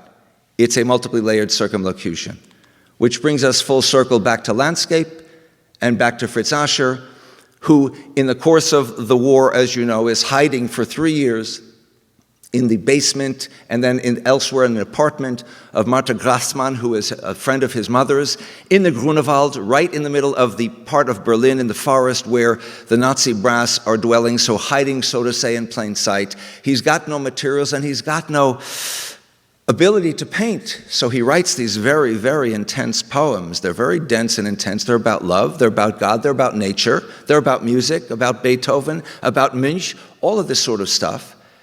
And when he survives and he comes out the other end, as Elizabeth points out, what happened to all those figures that were so multifarious in the previous period of his painting life? They have all but disappeared. It's landscapes, it's nature. This is, after all, a sunset. Or is it a sunrise? Which is it? Is it the beginning or is it the end? And are these just a pair of trees? Or is it something spiritual, something emotional, something commemorative? I like to think that what I'm looking at is not just these trees being slightly bent in a less terrifying manner than was true for the windy day at Auxerre, but it's Martha Grassmann and Ascher himself who are managing to stand against that beautiful backdrop, which is so mysterious, so emotional, so spiritual, and so expressionistic. Thank you all very much.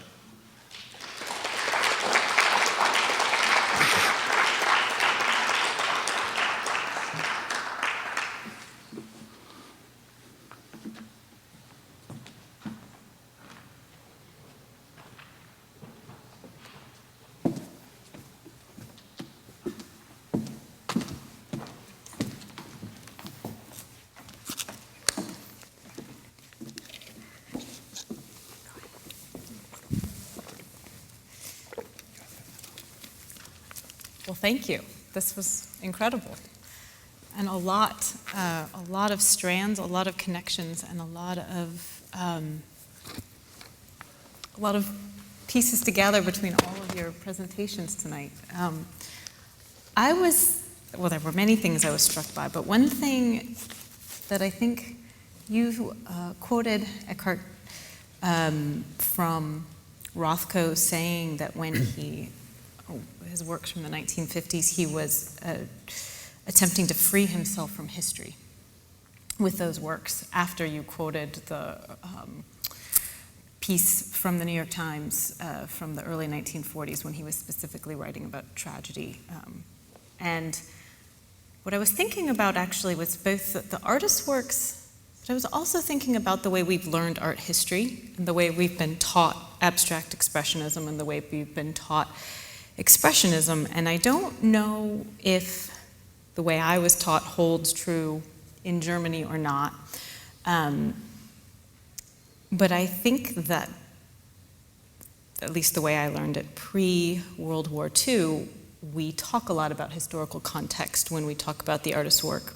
And when we learn abstract expressionism, the historical context goes away, and this moment of theory, formalism, and then theory comes to play. And even when I was writing about abstract expressionism in 2004, 5, 6, there was a certain sense I had to convince people to be able to bring in more historical context when I talked about that. And I think that has really, I was going to use the word colored, that has really, we suffer for that sense of loss of history, and we have not connected abstract expressionism enough, in particular, to World War II, to the spiritual, religious, or secular identities of the artists who were making the work, and we haven't connected it enough to the expressionisms that came before.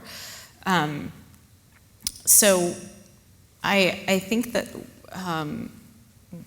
that these two things are really not in tension, that you both are, I mean, there is a tension, but that they're related between the way that you're both interpreting the statements you're both making about Rothko and about Pollock and Barnett Newman. So I don't know if you want to talk just a little bit more about how we might,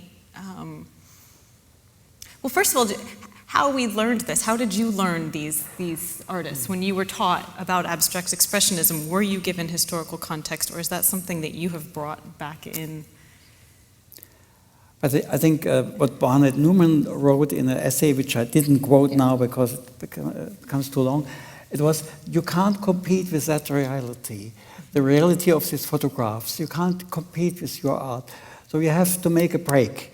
And that's what was a strong feeling, that you have to put something against. That's what you, wonderful, expressed much better than me.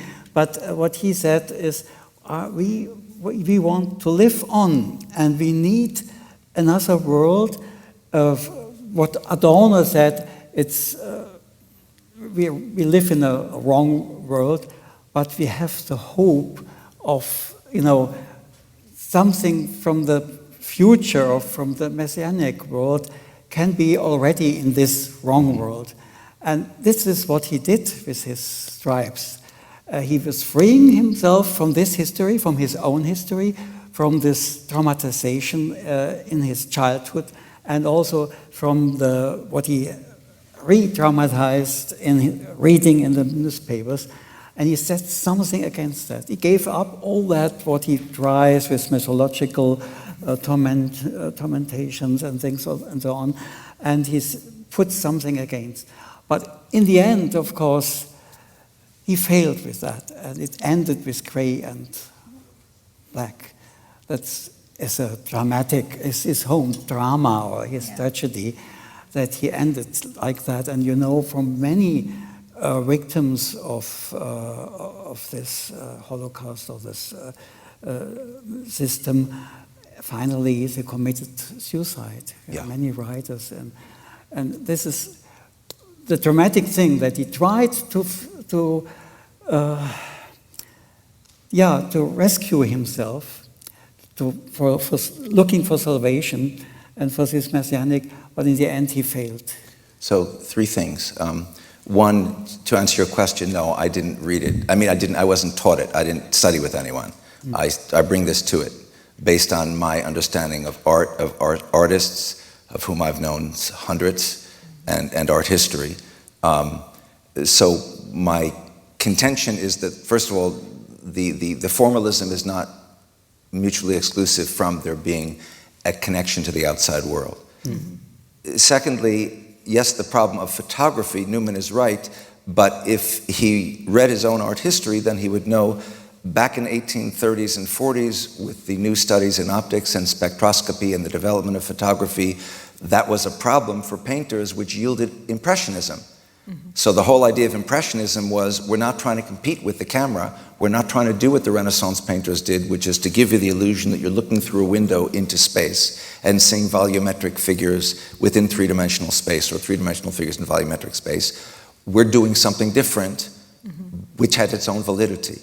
So I would argue that you follow then art further forward through Expressionism and the various and sundry other forms of art that are produced. And when we arrive at the abstract expressionists, they absolutely, of course, are not, they can't compete with photography, but that doesn't mean that they're disconnecting for the world. Rothko, I agree, himself wants to, he's depressed, and as you point out, his last, the paintings, I find very disturbing, the Rothko Chapel in Houston, whereas generally I find his stuff uplifting, and it's late, and he never even saw it finished, you know, because he is getting depressed to the point where he commits suicide. Because you're right, he cannot, simply by being abstract, disconnect from the world, but he is trying to fix the world. He is trying to bring a kind of secular messianic perspective to it, as is Newman, as is Gottlieb. And I think that sense of, though, wanting to escape history is caused by history, the experience they've just had in history. And so I think I'm realizing tonight in listening that we as art historians have to work harder to take less, or the field has to take less of that moment in the 1950s and 60s, when I think we took the artists and critics lead and have had generations of interpreting these in a formalist way, and instead need to be going back and doing the work of the historical context that connects them back into the world, that these make powerful statements. Also, working at the museum and having a lot of contact with audiences, people are often very alienated by abstract expressionism because it's the furthest thing to them from a universal language. And when I try to explain, when I put it back into his historical context of the carnage that these artists had just seen, the failures of communication that they had just seen on a spectacular level, and the drive for some kind of communication beyond that, it makes a lot more sense all of a sudden, but it has to be put into that historical context. Yes. And the sense of what the artists had experienced and what they were trying to express beyond the specific, because of what they had seen, then it increases the understanding. So the universal on its own, the idea that it could be universal, in fact, I think often fails to translate for some people, but the idea, the yearning for something universal is very relatable, that this is what... But that is why we have these things called art, these creatures called art historians, because, and that's what you do when you take people, you know, through a gallery, because we all have eyes. But we don't necessarily see,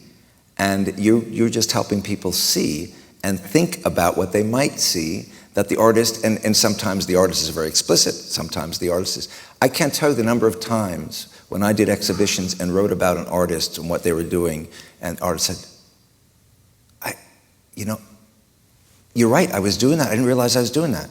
Right. So it's not always, and other times I've had artists who are, they know exactly what they're doing, and there's a range, right? Yeah, it was just interesting just thinking about what you were saying. I think that when you're talking about returning context, what everyone is sort of describing, it's not just the historical context that needs to be added, but it's the emotional reaction to it, either the spiritual reaction to it, the emotional reaction to a certain event.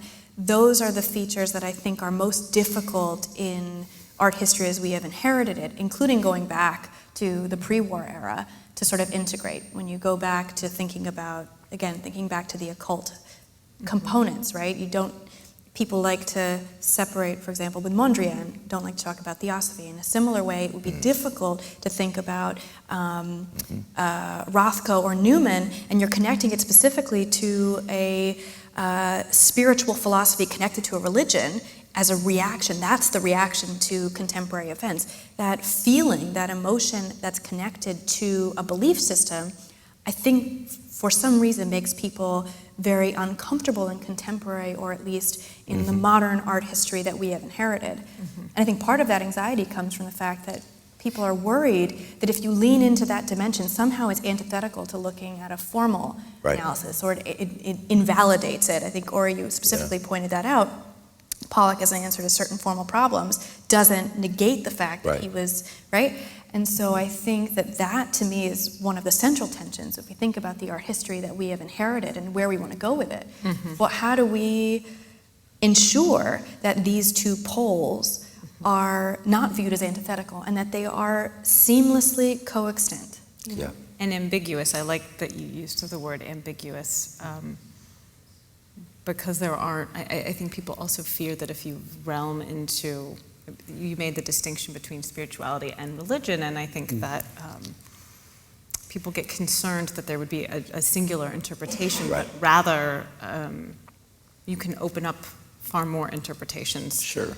And leave them ambiguous, which I liked with the ending of your paper in thinking about Fritz Ascher's late works and what we don't, the connections we don't know. We have these contexts, but what we can't know about what he meant with the color and the return to nature in these later works. And I guess I have a question just for my own, because I'm learning about Fritz Ascher through this project. How connected were his later works as far as a reception history, or I think he kept them very much to himself. I mean, he lived with them. There was one exhibition shortly before he died. That was it. Yeah, in 69. So, in 69. So very few people, I think, actually saw his late work while he was still around. Because he needed it for himself. He Yeah. didn't want to give it away. He didn't want to mix with the people. Yeah. That was the trauma of this time. He was alone. He was a loner. He became a loner. And he couldn't stand to give away and to meet people.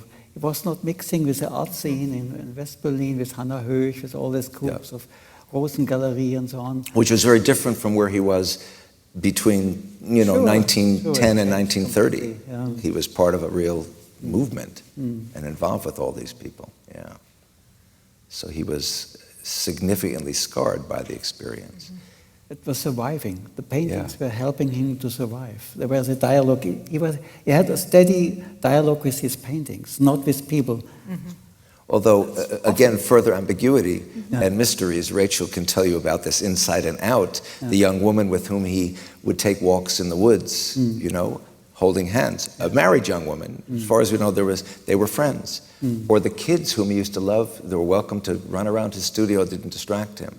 That sort of thing. Or one of his admirers who said, he'd be in a zone when he'd be painting. I'd be there, he wouldn't even know I was there. And he'd add a few brush strokes, and he'd walk back and forth in his little studio, add a few more brush strokes, and it was like the outside world wasn't there. He was so, you're right, just in with himself. But we know almost nothing about the real relationships, except for Martha Grassmann, and we don't even know that much about that relationship. Although what I would also say is it's very interesting when you look at his landscapes and his later works. To a certain degree, I agree with Ori that I actually don't think they are abstract or even just landscapes. I actually find them very figurative. I think if you look at the sunflowers portrait, I call it a portrait, but it's not. The sunflowers painting that he has, the sunflowers are arranged as if they are people. It looks like a family portrait to me. And so along the lines of, well, how are you visualizing trauma? Well, it's the humanity has to be subsumed into these floral or forest or seemingly abstract compositions, but they are very much anthropomorphized. And I do wonder to a certain degree of that sort of if he is so internal, right? Yeah. It's just too painful to sort of do Yeah. anything else. But they're also so personal because they are His people. they are his people. Yes. Well, I'm not sure if we should open up for questions or not. Are there questions in our last few minutes from the audience? You have 10 minutes and 12 seconds. Yeah. If not, I have another one for you, but I wanted to give people a chance. One thing you said I wanted to return to, because now it's been almost an hour and a half ago that you said it, but I think it bears kind of going back to this moment of German Expressionism in the mid to late 20s, when that could have been the nationalist art form. Yeah.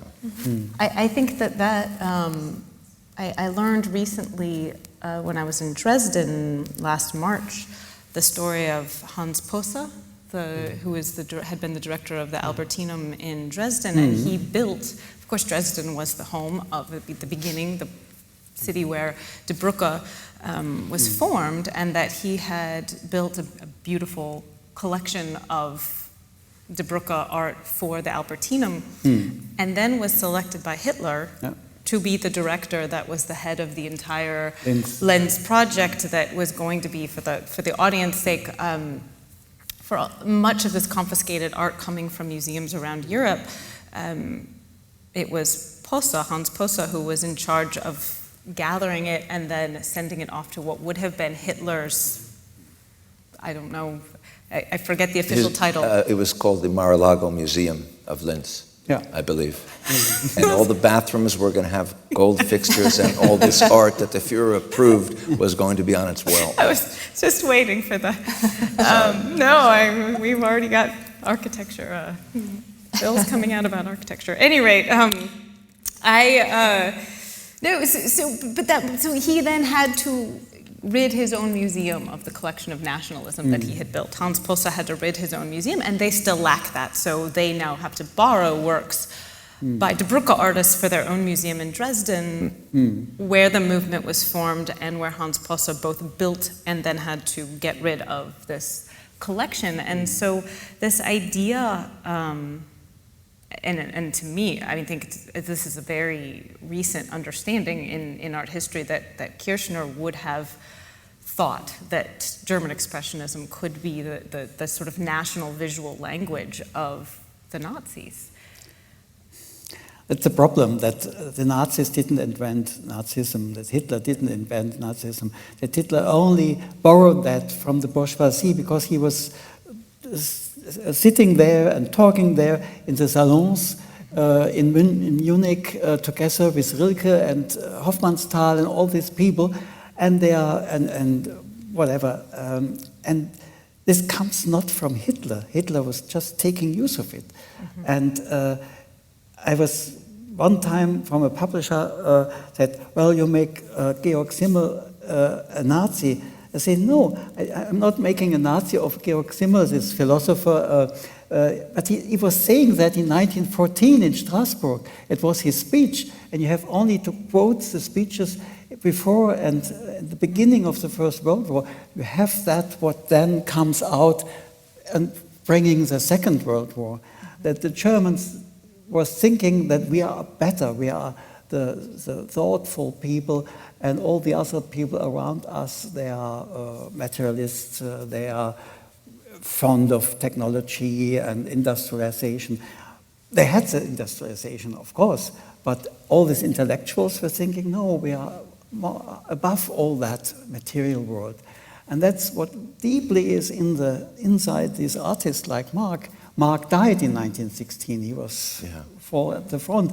So he was not developing like Kirchner, who was sitting alone in Davos and dreaming about a new Germany and saying, I'm the Führer, I'm the Führer of the new German art. And this German art is much better and is much deeper, and it's much, and that's Expressionism also. I mean, that's what I wanted to show in this talk, that Roscoe is using Expressionism in the Second World War to to deal with, he could read and see, and the others are dealing with expressionism because they believe that like Goebbels said, from inwardness we construct a new world.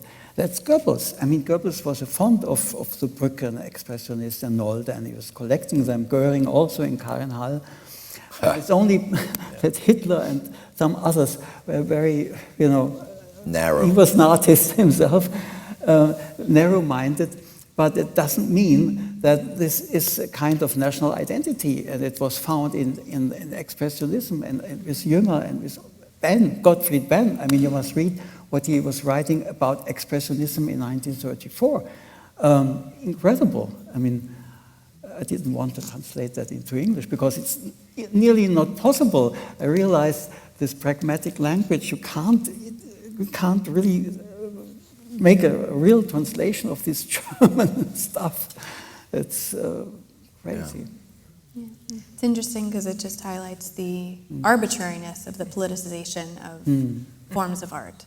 It was a simple personal decision that turned the National Socialist aesthetic project from expressionism, which it could have easily been, to what we know as socialist realism.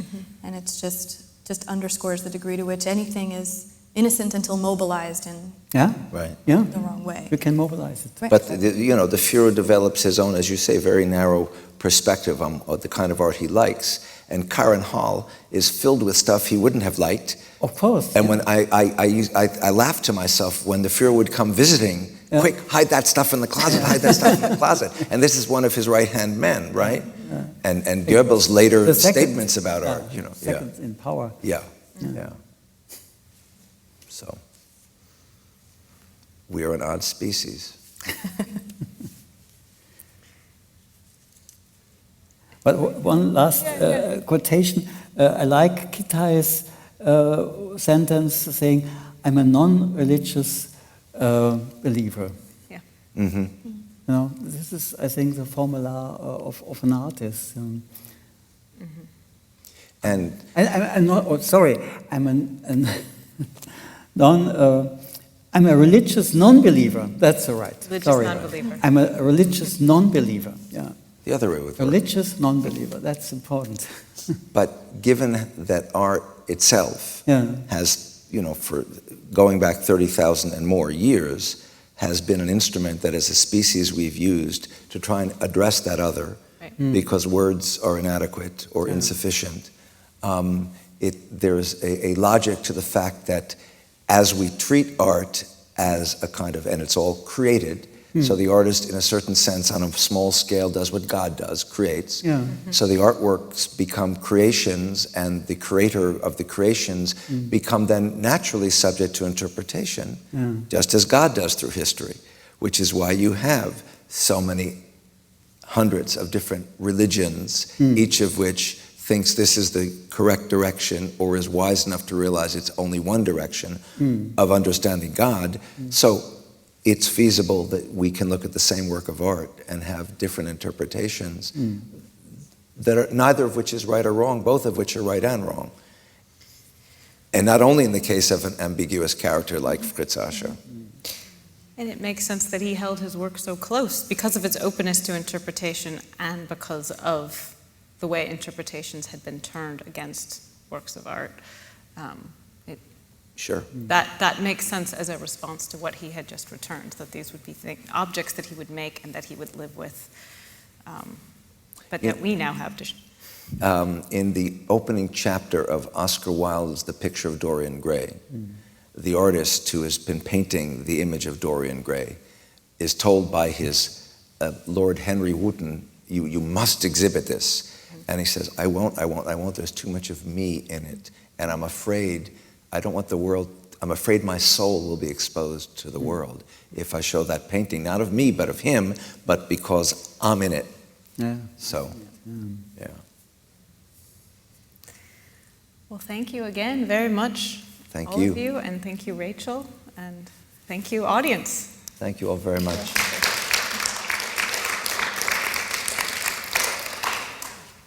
All right. Terrific. Thank you. Worth hearing a second time. It was wonderful. That was, yeah.